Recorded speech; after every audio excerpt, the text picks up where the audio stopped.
یہ ہیں مناظر ویسٹ افریقی ملک نائجیریا کی لوکل گورنمنٹ منجیور کے اطراف علاقے زانگو میں دعوت اسلامی کے شعبہ خدام المساجد والمدارس کے تحت فیضان قرآن مسجد کے لیے حاصل کیے گئے پلاٹ کے۔ اس حوالے سے نگران نائجیریا کابینہ نے مدنی خبروں سے گفتگو کرتے ہوئے بتایا، اللہ پاک کے فضل و کرم سے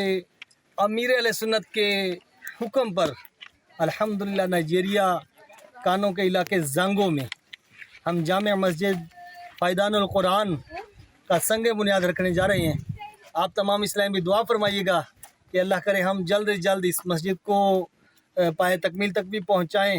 اور اس میں جلد از جلد نمازیں بھی شروع ہوں۔ تقریباً 2000 گھروں کے آس پاس اللہ پاک کے کرم سے امیر علیہ سنت کے فرمان پر لبیک کہتے ہوئے یہاں پر مسجد بنانے جا رہے ہیں۔ اس موقع پر نگران نائجیریا کابینہ نے مقامی عاشقان رسول کے ہمراہ اینٹیں رکھ کر فیضان قرآن مسجد کا سنگ بنیاد رکھا۔ ناظرین، واضح رہے کہ شیخ طریقت امیر اہل سنت بانی دعوت اسلامی حضرت علامہ مولانا ابو بلال محمد الیاس عطار قادری رضوی زیائی دامت برکاتہم العالیہ نے گزشتہ دنوں مدنی مذاکرے کے دوران قرآن پاک سے اظہار محبت کے لیے اس کے 540 رکوع کی مناسبت سے 540 مساجد بنام فیضان قرآن تعمیر کرنے کا اعلان کیا تھا، جس کے بعد دعوت اسلامی کے تحت ملک و بیرون ملک شعبہ خدام المساجد والمدارس کے اسلامی بھائیوں اور دیگر عاشقان رسول نے امیر اہل سنت دامت برکاتہم العالیہ کے فرمان پر لبیک کہتے ہوئے ملک و بیرون ملک مختلف مقامات پر کئی مساجد کے سنگ بنیاد رکھے اور تعمیراتی کاموں کا آغاز بھی کیا جا چکا ہے۔ اس سلسلے میں ناظرین، آپ بھی دعوت اسلامی کے تحت بننے والی فیضان قرآن مساجد میں اپنا حصہ شامل کیجیے۔